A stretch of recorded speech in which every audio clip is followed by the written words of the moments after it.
11వ వచనంలో ఇక్కడ ఒక సాక్ష్యం ఇవ్వబడింది. ఏంటి ఆ సాక్ష్యము అంటే వారి యొక్క జీవితంలో జయించే జీవితాన్ని కలిగి ఉన్నారు. కాబట్టి క్రైస్తవ జీవితం అంతా కష్టముతోనూ, ఇబ్బందితోనూ, ఇరుకుతోనూ, అనేకమైన శ్రమలు గుండా, అనేకమైన పరీక్షల గుండా మనం వెళ్తాం. ఈ పరీక్షలో, శ్రమలలో దేవుని వాక్యం చెప్తుంది విజయం పొందాలి అని చెప్తారు. మనం విజయం పొందాలి అని అంటే అక్కడ రాబడేది అంటే వారు గొర్రెపిల్ల రక్తమును బట్టి, రెండవది తాము ఇచ్చే సాక్ష్యం నిమిత్తము వారు జయించి ఉన్నారు. వారు మరణము వరకు కూడా తమ ప్రాణములను ప్రేమించిన వారు కారు. వారు గుర్తెట్టుకోవాలి.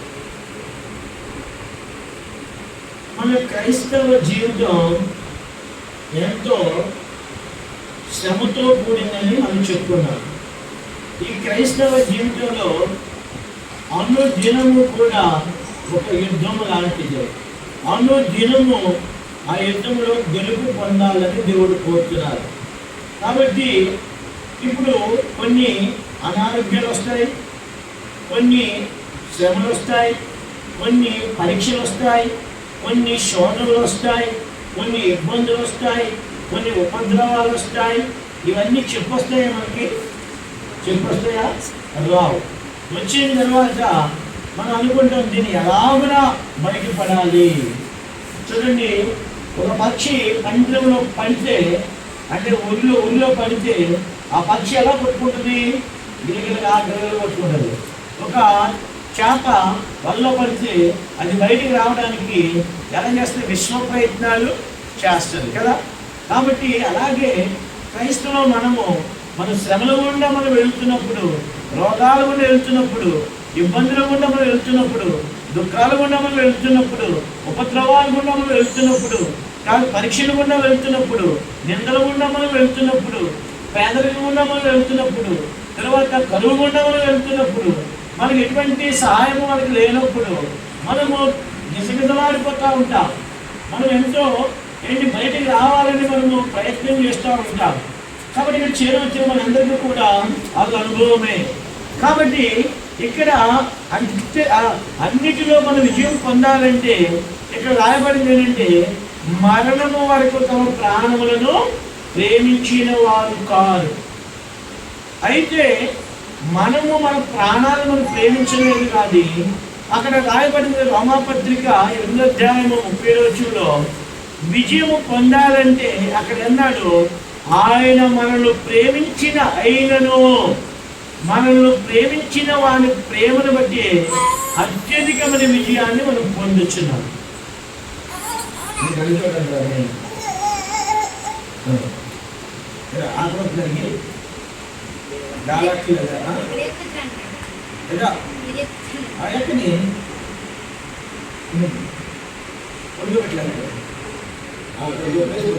సరే,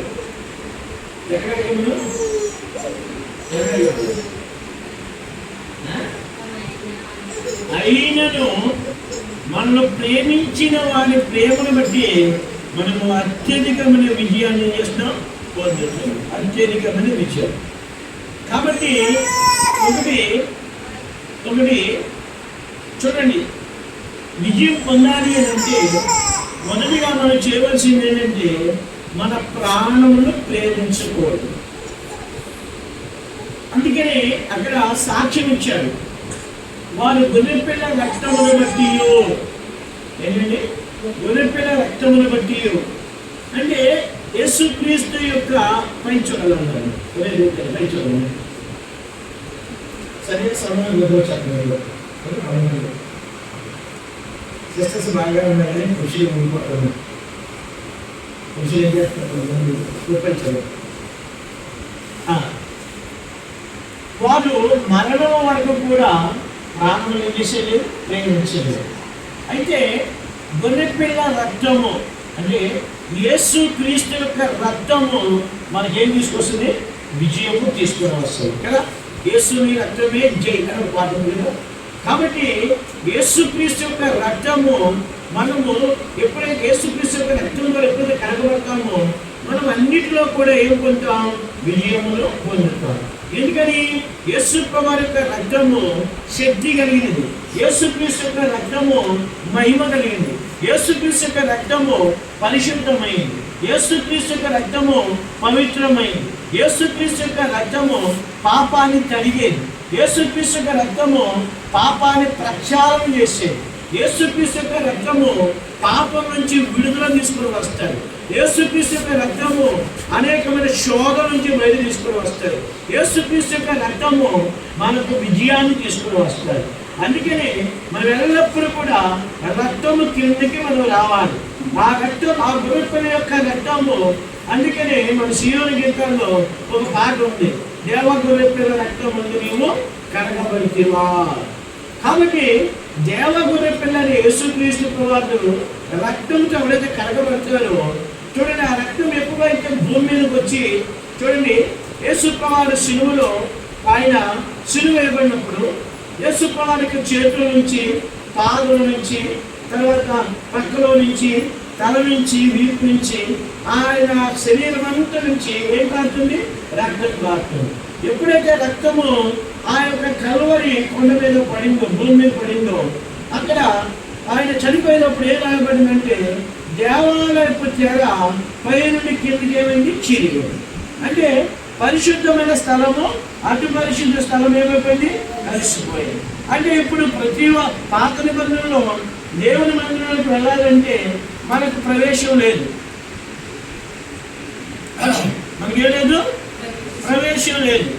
కానీ కొత్త నిబంధనకు వచ్చేటప్పటికి తెర చిరిగిన కారణంగా అన్యులమైన మనము యేసుక్రీస్తు రక్తము ద్వారా మనమందరం ఏం చేయబడ్డాం? దేవుని పిల్లలుగా చేయబడ్డాం.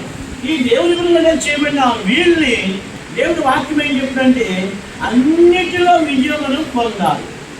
అన్నిటిలో కూడా మనం ఏం చేయాలి? విజయాన్ని మనం పొందాలి. విజయాన్ని పొందాలంటే ఒకటి, మనం ప్రేమించుకోకూడదు. రెండవది, దేవుని చేత ఏం చేయబడాలి? మనం ప్రేమించబడాలి.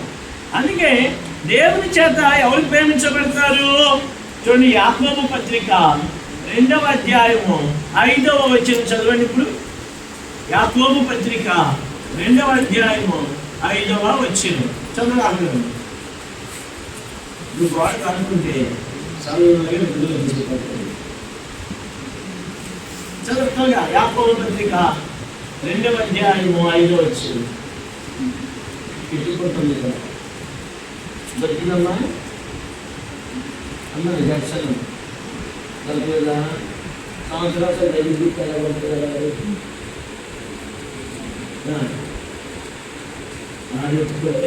వదిలేసి యాకోబు పత్రిక 2వ అధ్యాయం 5వ వచనం చదువు.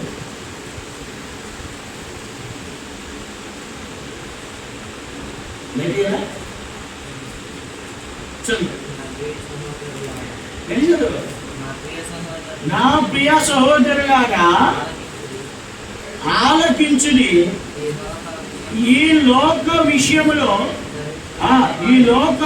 దరిద్రులైన వారిని విశ్వాసమందు భాగ్యవంతులుగాను, తన్ను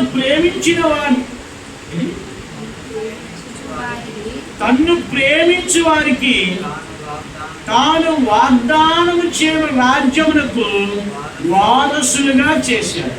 ఒకటి, దేవుని చేత మనం ప్రేమించబడ్డాం. ఇప్పుడు దేవుని మనం ప్రేమించాలి. దేవుని చేత ప్రేమించబడితే ఏమవుతుంది? అన్నిటిలో విజయం పొందుతాం. అయితే దేవుని మనం ప్రేమిస్తే ఆయన రాజ్యానికి వారసులు అవుతాం. ఇప్పుడు చెప్పండి, దేవుని చేత ప్రేమించబడితే ఏమవుతుంది?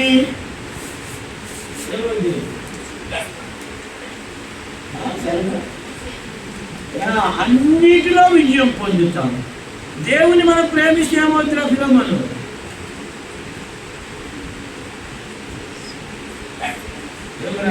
ఏమవుతుంది చెప్పండి.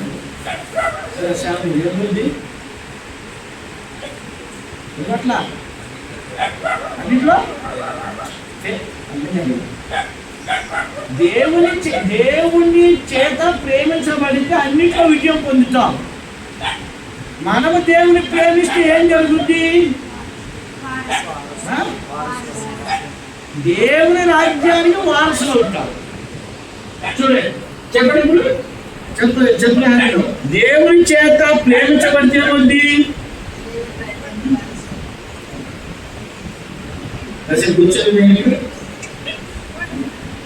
దేవుని చేత ప్రేమించబడితే అన్నిటిలో మనం విజయం పొందుతాం.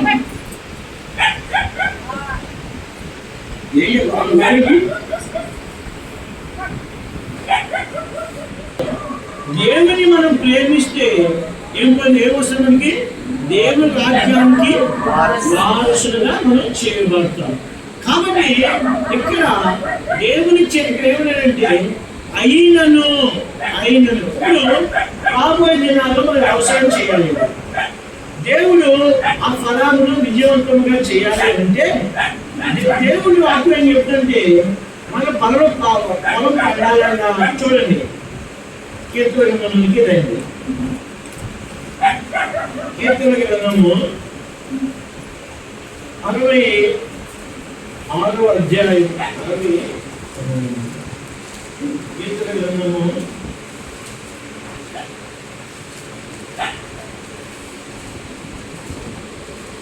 67వ అధ్యాయము. చూడండి, ఇక్కడ 2వ వచనం. దేవుడు మమ్మను కరుణించి మమ్మను ఆశీర్వదించును గాక, ఆయన తన ముఖకాంతి మా మీద ప్రకాశింపజేయును గాక. ఇక్కడ కీర్తనకారుడు ఏమన్నాడంటే దేవుడు దేవుని చేత ఆశీర్వదించబడాలంటే దేవుడు మళ్ళీ ఏం చేయాలి?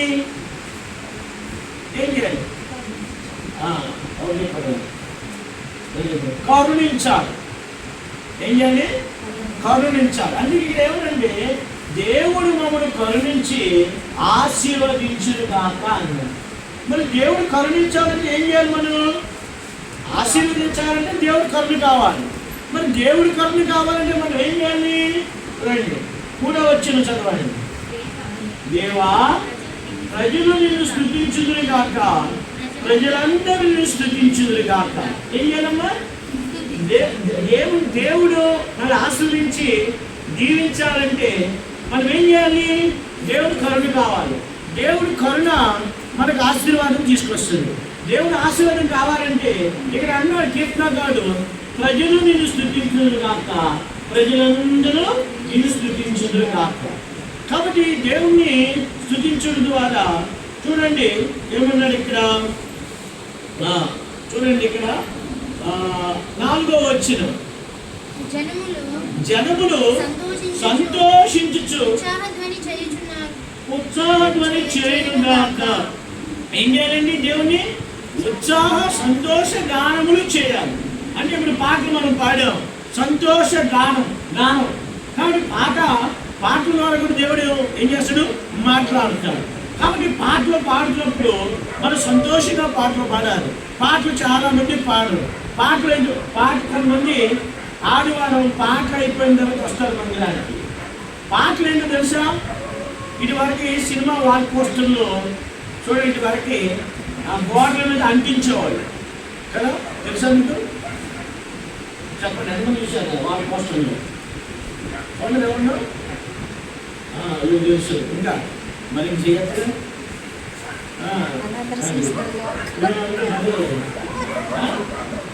సరే, అందరూ నీతి మంత్రులే కానీ అమ్మోరు మెడలో హారం పోయిందంట.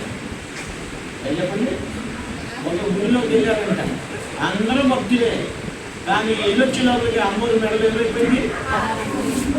ఎవరంటే అందరూ చూసిన మంచి ఎక్కడంటే ఎక్కలేదు. సరే, అయితే ఇప్పుడు ఆ వాల్ పోస్ట్ గోడకు అంటారంటే ఏం చేసేవాళ్ళు? మైదా తెచ్చి అంటించేవాళ్ళు. కాబట్టి పాటలు మైదా లాంటివి. వాక్యము మనకు లోపల ఉండాలంటే పాటల ద్వారా దేవుడు మనతో మాట్లాడతాడు. పాటలు పాడుతున్నప్పుడు తర్వాత దేవుడు వాక్యం ఏం చేస్తుంది? అవుతుంటాడు. కాబట్టి ఇక్కడ అందుకే కీర్తనకారుడు దేవుని గురించి ఏమిటంటే నా దేవుడు మమ్మల్ని కరుణించి ఆశీర్వదించును గాక. అంటే దేవుడు కరుణ కావాలి మనకి. దేవుడి కరుణ లేకపోతే ఏం రాదు, మనకి ఆశీర్వాదం రాదు. మరి దేవుడు కరుణ రావాలంటే ప్రజలు ఏం చేయాలి? దేవుని ఏం చేయాలి? స్తుతించాలి, దేవుని గణపరచాలి, దేవుని మహిమపరచాలి, దేవుని కొనియాడాలి. ఎందుకని? ఆయన మన కొరకు చనిపోయాడు, ఆయన మన కొరకు రక్తం కార్చాడు, ఆయన ప్రేమ అపారమైంది. కాబట్టి ఆయన దేవాది దేవుడై ఉండి ఆయన మనుషునిగా ఈ భూమి మీదకి వచ్చాడు. ఆయన వచ్చిన కారణాన్ని మనకి ఏమొచ్చింది? రక్షణ వచ్చింది. మన జీవితాలు ఏమయ్యాయి? యేసు ప్రభువు దగ్గరికి వచ్చిందని మన జీవితాలు ఏమైపోయాయి? మారిపోయాయి. మన జీవితాలు ఎప్పుడైనా మారిపోయాయి. మనకు ఎవరు విలువైనటువంటి మనలకు విలువనిచ్చారు. నేను మాట చెప్తాను. నా ఇంట్లో నన్ను నమ్మిన వాళ్ళు కాదు. మా ఇంట్లో బీరువా తాళవేసేవాళ్ళు, మా ఇంట్లో అన్నిటికీ తాళవేసేవాళ్ళు. ఎందుకని డబ్బులు దొరికి లేపేసేవాడు, జేబులో డబ్బులు దొరికి లేపేసేవాడు. ఒకసారి మా నాన్నగారు మంచి పెద్ద ఆఫీసర్, ఆయన ఏసఐ దగ్గర రాకముందుకు కొంచెం టానిక్ వేసేవాడు. ఆయన ఇలా పగల టానిక్ వేసాడంటే నాకు పండగే. ఎందుకని? జేబులో డబ్బులు ఉండేవి. ఆయన తాగి పడుకునేవాడు.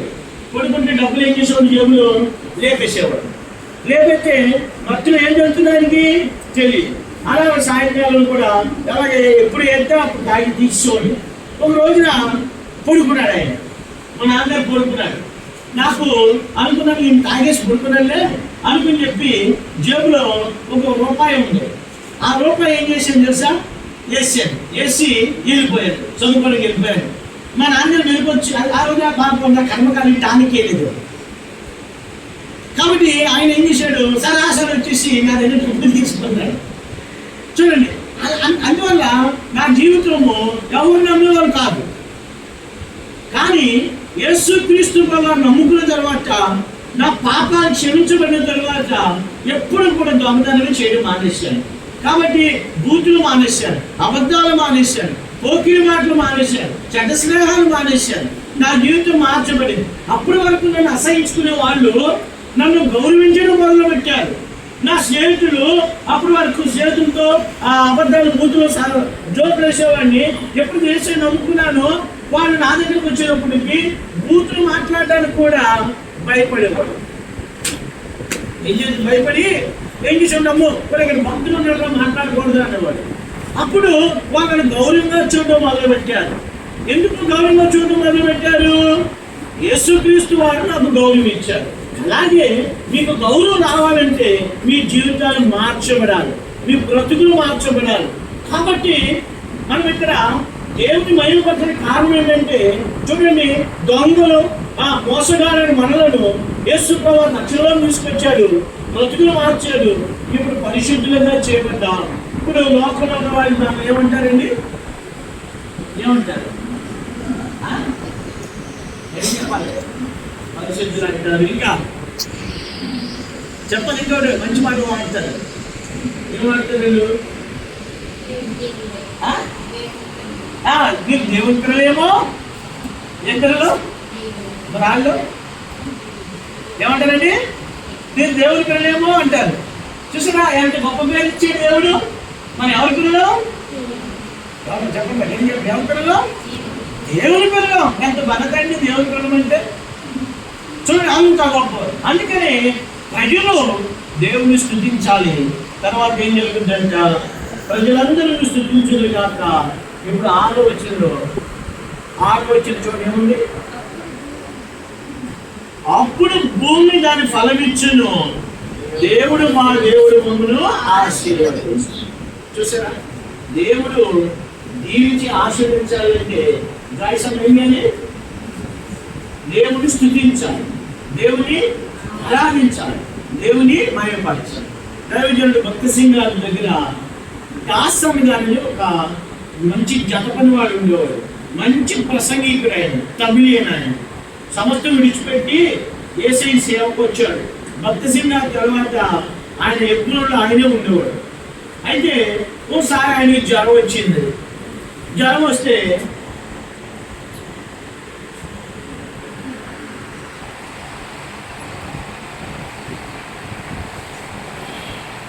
రాత్రి చేస్తాను ప్రార్థన చేస్తుంటే భోజనం తినేసి మీకు వాకింగ్ చెప్పాలి వాళ్ళు వచ్చారు వీళ్ళు వచ్చారు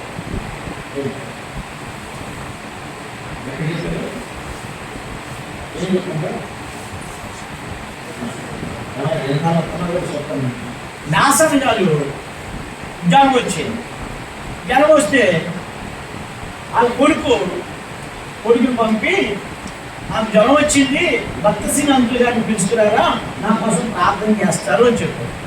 సరే ఇది వెళ్ళి భక్త సింగ్ గారితో చెప్పాడంట మా డాడీకి జ్వరం వచ్చినందులో మీరు రండి అని. సరే భక్త సింగ్ గారు బయలు పట్టుకుని ఆ ఇంట్లోకి వెళ్ళారు. ఇంట్లోకి వెళ్ళాక ఈ దైవజనుడు దాసం గారు ఎక్కడంటే మంచం మీద పండుకుని ఆయన జలంతో బాధపడుతున్నారు. జలంతో బాధపడుతుంటే ఇప్పుడు భక్త సింగ్ గారు వచ్చి ఆయన దాసన్ గారితో అన్నాడంట, దాసన్ నీవు జలం వచ్చినందుకు దేవుడికి వందనాలు చెప్పావా అన్నాడండి. చెప్తారండి చెప్తారా?